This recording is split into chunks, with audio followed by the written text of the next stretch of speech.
É só sentar a bunda na cadeira e estudar que você vai conquistar a sua aprovação. Confesso para você que todas as vezes que eu ouço ou leio essa frase, chega a me dar um arrepio na alma, né? Porque afinal de contas, estamos em pleno século XXI, com muitas descobertas da neurociência da aprendizagem. E hoje a gente sabe que estudar muito e estudar certo são coisas completamente diferentes, né? Se só sentar a bunda na cadeira e estudar fosse de fato suficiente para ser aprovado em concurso, nós não teríamos tantas pessoas estudando há 5, 10, 15 anos sem conquistar a sua aprovação. Então, se você está chegando agora, se você ainda não me conhece, seja muito bem-vindo, seja muito bem-vinda. Meu nome é Juliana Ávila, eu sou auditora fiscal aqui na Cefaz São Paulo, sou também mentora de concursos públicos. Todas as terças e quintas eu tenho sempre um vídeo novo aqui para você no canal, para te ajudar aí a conquistar a sua aprovação em concursos públicos.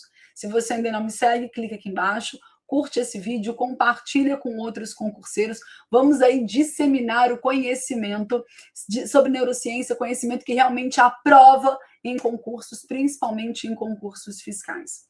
Nesse vídeo que eu gravei, que eu vou deixar aqui em cima para você, em algum lugar, eu falei por que eu não fazia resumos e por que eu não recomendo que você também faça resumos se você quer ser aprovado em concurso público. E isso se deve a estudos de neurociência da aprendizagem que comprovaram que fazer resumos é uma técnica de baixa utilidade em termos de eficiência da aprendizagem.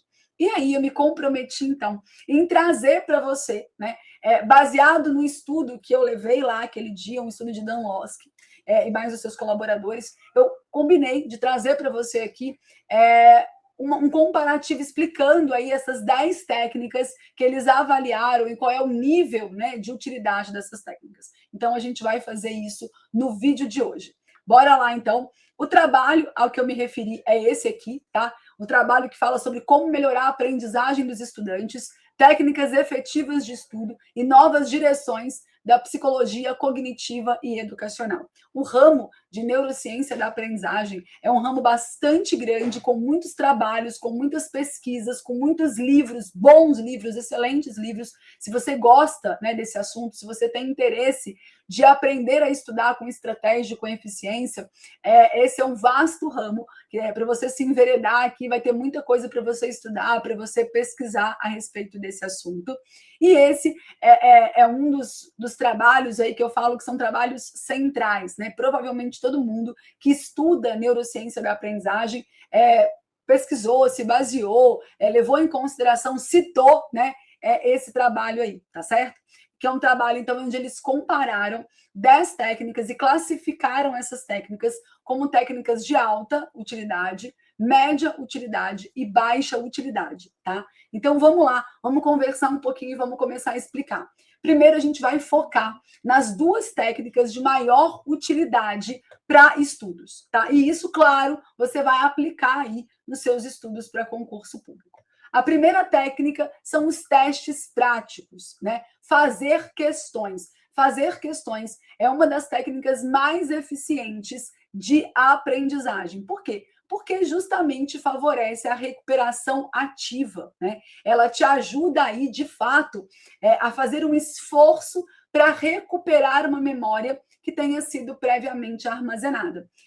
Provavelmente, né, se você já é um concurseiro aí, pelo menos que já está dando os primeiros passos nesse mundo, que se interessa por pesquisar sobre técnicas de aprendizado, você já deve ter ouvido falar entre estudo ativo e estudo passivo. Mas talvez isso não tenha ficado muito claro para você, né? Às vezes eu percebo que as pessoas têm uma certa dificuldade de compreender bem esse conceito, né? Às vezes as pessoas acham que estudo ativo é se eu estiver fazendo alguma coisa, se eu estiver escrevendo é estudo ativo. Não é isso, tá?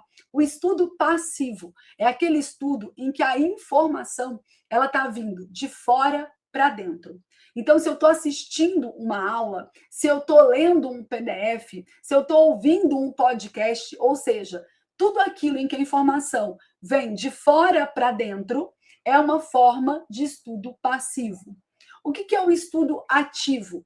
É aquele que a informação vem de dentro para fora, ou seja, existe uma etapa de recuperação. E é óbvio que eu só tenho estudo ativo se anteriormente, em algum momento da minha vida, eu fiz o estudo passivo daquele assunto, daquela matéria. Porque não tem como eu recuperar uma informação que eu não armazenei previamente. Então, quando a gente fala aqui de estudo ativo, de testes práticos, significa que eu já fiz o estudo passivo, que eu já estudei, que eu já aprendi os conceitos e que agora eu vou colocar esse conhecimento em prática, que agora eu vou me testar. É o que a gente faz quando a gente está resolvendo questões de concurso. Quando eu estou resolvendo questões, eu estou fazendo um estudo ativo, eu estou fazendo testes práticos, eu estou forçando a minha memória a recuperar aquela informação. E toda vez que eu faço isso, esses caminhos neurais, eles são reforçados. Quanto mais forte é o caminho neural, mais fácil e mais fácil é recuperar essa memória e mais duradoura é essa memória também. Então, testes práticos são uma forma de alta utilidade, né? Uma maneira de alta utilidade aí da gente estudar. E aí, quando eu falo para você que o negócio não é estudar muito, é estudar certo, é que uma pessoa que fica, por exemplo, estuda 8 horas por dia, mas ela estuda 8 horas por dia, lendo PDF, maratonando videoaula, e uma outra pessoa que estuda 3, 4 horas, mas que tem uma prática intensa de testes práticos, de resolução de questões, essa pessoa que estuda 4 horas, ela está aprendendo, ela está memorizando muito mais o conteúdo do que aquela outra que ficou 8 horas num estudo totalmente passivo, né? Sem praticar aquilo ali, sem entender o que ela sabe, o que ela não sabe, para poder voltar naquele conteúdo, para aprender, para reforçar aquela memória. Então, é fundamental resolver questões. Isso, para todo mundo, tá? Isso aqui não foi um estudo feito para concurso público, foi um estudo feito com estudantes de uma forma geral. Só que isso serve tanto para estudantes de nível fundamental, médio, de faculdade, mas principalmente na preparação para concurso, isso é ainda mais importante. Por quê? Porque na escola, na faculdade, o professor que dá a aula é o mesmo professor que faz a prova. Então, ele dá aquele conteúdo que é o conteúdo que ele vai cobrar na hora da prova. Agora, na preparação para concurso, não é isso que acontece. O professor que dá a aula, né, que faz o material, que prepara o material, não é o professor que vai elaborar as questões. O professor que dá aula não sabe o que vai ser cobrado. O professor que elabora as questões não sabe aquilo que foi dado em aula. E é por isso que fazer questões em concurso é tão importante. Porque muitas vezes, né, se você está só focando na teoria, pode ser que você realmente aprenda aquilo ali, você domine aquela teoria, mas você não saiba resolver questões. E o que vai fazer com que você seja aprovado é justamente essa capacidade, essa habilidade de resolver questões. Então, aqui na preparação para concurso, essa técnica tem uma utilidade ainda mais alta. Você vai precisar fazer milhares de questões. Se você ainda não está fazendo isso, já está errada a sua preparação para concurso. Você precisa fazer milhares de questões. A teoria na preparação para concurso, ela entra só como uma base, né, para te dar um conhecimento prévio, para depois você conseguir resolver questões. A segunda técnica, né, de maior utilidade aí é a prática espaçada. E isso aqui é uma coisa que é muito contraintuitivo, porque a gente está acostumado a ser especialista em uma coisa. Eu sento para estudar e eu quero terminar todo o PDF de direito constitucional. E aí eu paro ali, fico 5 horas estudando todo o conteúdo. Eu já vi casos de alunos que chegavam na mentoria dizendo que estudavam uma matéria de cada vez. O aluno começava ali por português, aí ele estudar toda a matéria de português, para só então ele passar para uma outra matéria. E isso é péssimo para a sua aprendizagem. Por quê? Porque a prática espaçada, que é aquela que, em vez de você estudar 5 horas hoje, você estuda 1 hora hoje, uma amanhã, uma depois da manhã, uma depois de amanhã. Você espaça isso ao longo do tempo, ela é muito mais eficiente. Por quê? Porque quando eu espaço, primeiro, eu dou tempo do meu cérebro manipular aquelas informações, dele criar os caminhos neurais, dele criar as informações, as memórias necessárias. E aí amanhã, depois de amanhã, quando eu vou voltar e vou estudar de novo aquele conteúdo, eu preciso retomar aquilo ali. E esse processo de retomar aquilo que foi previamente estudado, ele traz um esforço desejável. Né? É difícil, a gente fica ali tentando, como é que é mesmo? Eu tinha visto aquilo, e eu faço um esforço para lembrar. Quando eu faço esse esforço para lembrar, eu tenho um estudo ativo. E aí eu reforço aquele caminho neural. E aí aquela memória ela vai ficando cada vez mais forte e mais duradoura. Então, intercalar, espaçar, né, ali, né, espaçar as sessões de estudo, em vez de estudar tudo de uma vez só, isso traz um ganho de eficiência muito grande para a sua preparação para concurso, para a sua aprendizagem. Né? Aqui, principalmente, que a gente tem que estudar aqui uma quantidade grande de matérias, na área fiscal a gente está falando de mais ou menos 20 matérias diferentes. Então, você espaçar essas sessões de estudo. Não estudar uma única matéria de uma vez, ou uma matéria por dia, e aí amanhã troca para outra matéria. Não fazer blocos grandes de estudo, mas blocos menores e mais frequentes, para que entre uma sessão e outra, você tenha uma perda ali de informação, né? Um leve esquecimento, e aí você precisa fazer um esforço para se lembrar. Quando você faz esse esforço para se lembrar, para dar continuidade ao assunto, isso ajuda na etapa de memorização. Depois, a gente vai, então, para as técnicas de média utilidade. Então, vamos lá. Técnicas de moderada utilidade. O que a gente tem, então? Primeira coisa, interrogação elaborativa. O que é interrogação elaborativa? É, em vez de simplesmente querer memorizar as coisas, querer decorar, é você tentar ali ter uma visão mais crítica daquilo que você está estudando. Mas por que é assim? Tentar linkar aquele conhecimento com algo que eu já aprendi. Eu estou estudando alguma coisa em direito tributário, mas eu vou tentar conectar essa informação com algo que eu aprendi também em direito constitucional. E aí, quando lá em direito tributário, eu estou estudando, por exemplo, as imunidades, eu conseguir linkar com o que eu estudei lá em constitucional, na parte dos direitos individuais, na parte das cláusulas pétreas, eu conseguir fazer essas associações. Quando eu faço isso, quando eu questiono a informação, quando eu começo a entender o como e o porquê daquilo ser daquele jeito, eu tenho um processamento mais profundo daquela informação. Eu tenho um estudo mais ativo. E isso faz, então, com que o meu processamento mais ativo faz com que a minha memória seja mais forte e, consequentemente, mais duradoura. Então, em vez de simplesmente, né, ficar lendo ali no 2.0, assistindo um vídeo do 2.0, né, se preocupar simplesmente em fechar edital, comece a entender como as coisas se relacionam. Qual é o nível de aplicabilidade daquilo que você está estudando? Por que determinada decisão do STJ ou do STF é daquele jeito? Né? Há mais ou menos uns 3 anos atrás, eu fiz um curso de Direito Tributário com o Ricardo Alexandre, e foi um curso muito legal, porque era um curso ao vivo. Ele dava aula todas as quartas-feiras, a gente entrava numa sala do Zoom, não era um curso específico para concurso, né? Era um curso de Direito Tributário, então ali tinha, sim, muitos concurseiros, mas tinha também uma galera que já era advogado, trabalhava na área tributária, que era procurador, enfim, né? Tinha várias pessoas ali que tinham interesse em direito tributário. E o mais legal que eu achava do curso é que, primeiro, que o Ricardo Alexandre é uma sumidade, né? Ouvir aquele homem falando, beber daquele conhecimento é um privilégio gigantesco, tá?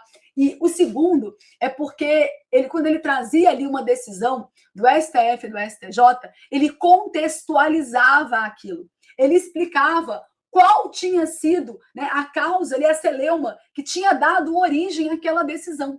Então, ficava muito mais fácil da gente memorizar a súmula, porque a gente sabia por que ela tinha sido criada, sabe? Então, isso faz parte desse processo de interrogação laborativa, de você se preocupar em entender o como e o porquê daquela informação. Depois, ainda dentro das técnicas de moderada utilidade, a gente tem a autoexplicação. E eu confesso para você que eu sou uma grande adepta dessa técnica, né? Desde muito pequenininha, sem saber ainda que era uma técnica eficiente de estudo. Eu sempre gostei muito de dar aula, era meu sonho ser professora quando eu era criança. Então, a minha forma de estudar era como? Né? Na minha casa sempre teve lousa, e aí eu colocava todas as minhas bonecas sentadas, e aquilo que eu tinha aprendido na escola, eu ensinava para as bonecas depois, sem saber que, na verdade, daquela forma, brincando, na verdade, eu já estava estudando para as provas. E depois eu fui crescendo, deixei as bonecas de lado, mas eu continuei usando essa técnica, né? Até ser aprovada em concurso público, eu ainda tinha lousa em casa, e claro que não eram de todas as matérias, porque é uma técnica que demanda muito tempo, mas naqueles conteúdos, naquelas matérias que eu tinha mais dificuldade, eu gostava de dar aulas para mim mesma sobre aquela matéria, sobre aquele determinado assunto, né? E hoje eu tenho ensinado Maria, que também gosta muito, minha filha mais nova, ela também gosta de dar aula, então a gente comprou uma lousa para ela também, inclusive fica na sala da minha casa, né? E ela também chega na escola e ela gosta também de dar aula ali, porque é uma forma da gente aprender, né? É um estudo ativo. Eu costumo dizer que quem mais aprende com uma aula não é o aluno, é o professor, né? Cada vez que o professor ele dá uma aula, ele fica melhor naquele conteúdo, porque para dar uma aula, você precisa chegar num nível de conhecimento, né? De domínio do conteúdo muito maior. Porque você precisa trazer exemplos, analogias, você precisa explicar conceitos que são mais difíceis, mais técnicos, né? Chegar num nível de facilitação, né? de gestão daquela informação, que o aluno, de fato, consiga aprender. E para fazer isso, isso exige de você um processamento muito profundo daquela informação. Então, para o aluno, é um estudo totalmente passivo, mas para o professor elaborar uma aula, é um estudo muito ativo, porque ele precisa pegar aquela informação complexa, né, e digerir aquilo ali, transformar numa informação que seja o quê? Entendível, compreensível para os alunos para os quais ele vai explicar aquilo, tá? Então, essa autoexplicação é você explicar para você mesmo, você dar aulas para si mesmo sobre aquele conteúdo, é também uma técnica aí de moderada utilidade, é uma forma de estudo ativo. Depois, a gente tem a prática intercalada. Lembra lá que eu falei para você? Lá no começo, ó, quando a gente voltou aqui em cima, a gente tinha a prática espaçada, que era você pegar uma matéria e você espaçar ela. Em vez de estudar tudo de uma vez, era você estudar um pouco a cada dia. A prática intercalada é você combinar matérias e assuntos diferentes. Então, eu vou estudar direito constitucional, mas antes de terminar todo esse conteúdo de direito constitucional, eu vou também estudar, por exemplo, direito civil. Eu vou também estudar português. Eu vou também estudar direito tributário, contabilidade, auditoria. Por quê?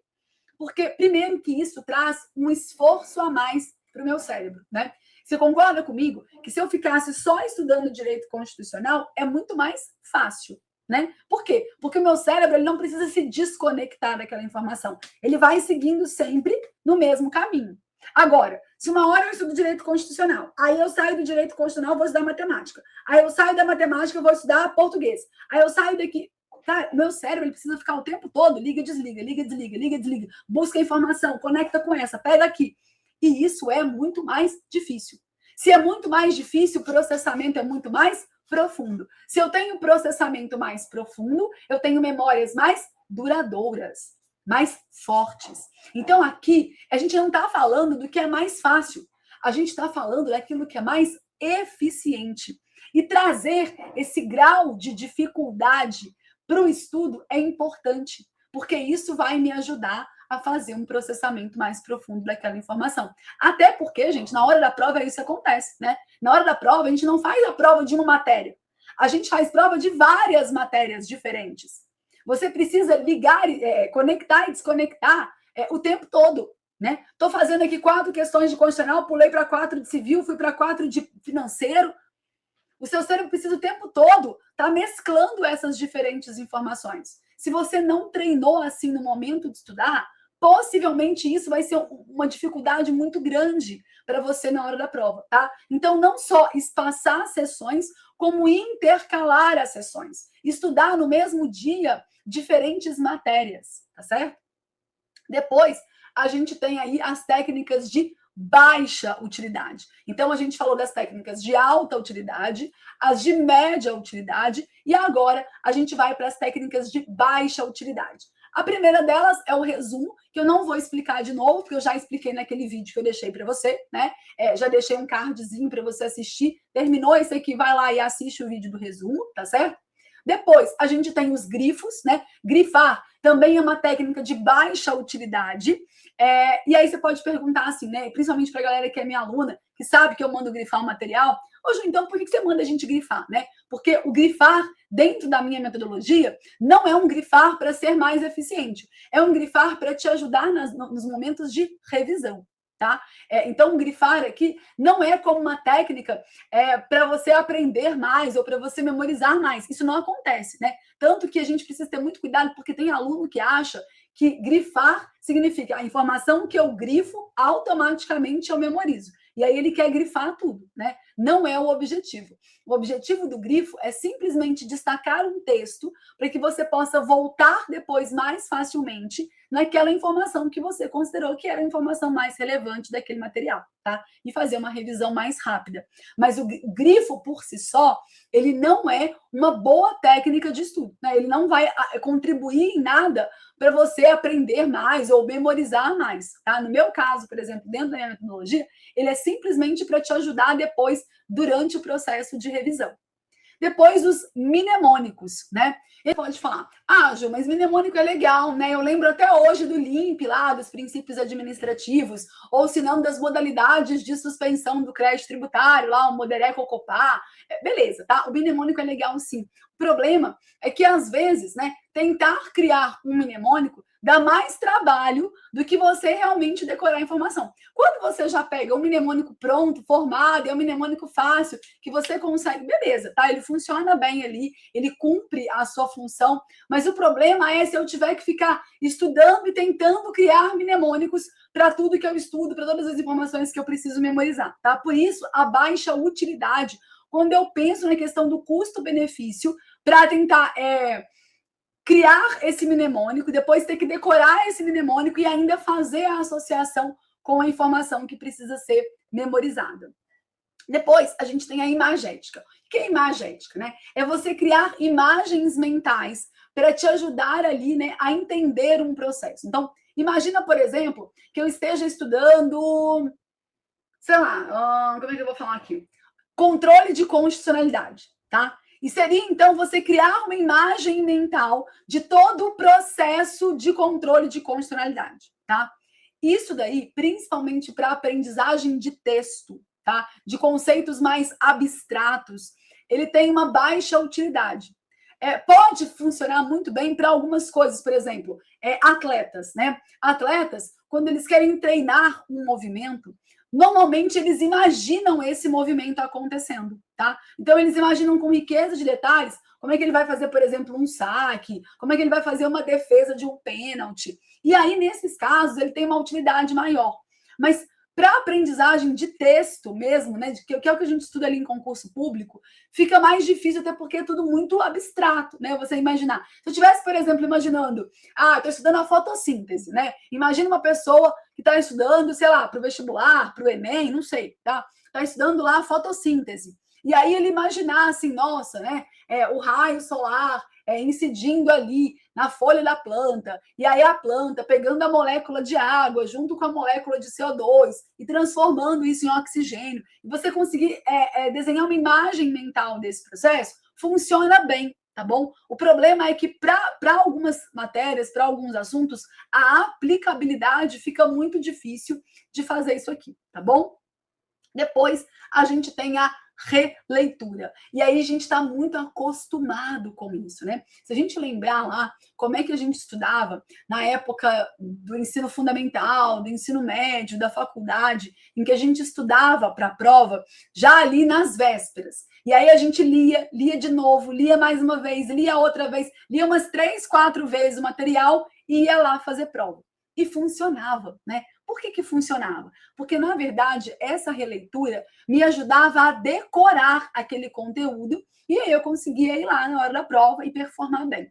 O problema é que na preparação para concurso, a gente não tem muito essa memória de curto prazo, né? Porque, afinal de contas, a gente precisa decorar uma quantidade gigantesca, memorizar, né? Entender, não é nem decorar, mas assim, entender uma quantidade muito grande de matérias, de assuntos. Então, o estudo para concurso, ele vem ao longo de meses, quiçá anos. E aí, ficar relendo apenas esse material acaba que é uma técnica de baixa utilidade, porque a releitura, ela não faz com que a memória formada seja uma memória forte. Eu posso ler 5 vezes isso daqui e aí eu vou acertar a questão se eu fizer logo depois. Mas dali a um tempo, dali a uma semana, eu já não lembro mais aquilo. Por quê? Porque esse processo é um processo muito passivo. A memória formada é uma memória de curto prazo. quando eu pratico a releitura, né? Uma decorada básica que eu dou ali. Então, a releitura, principalmente quando a gente está querendo avaliar a eficiência da aprendizagem ao longo do tempo, né, a questão da memorização, ela é sim uma técnica de baixa eficiência. Né? Você até vai reler, sim, tá, gente? Durante as revisões, a gente vai precisar praticar a releitura. Mas essa releitura é aquela releitura que eu faço na sequência, né? Que eu vou lendo várias vezes o mesmo texto, o mesmo conteúdo.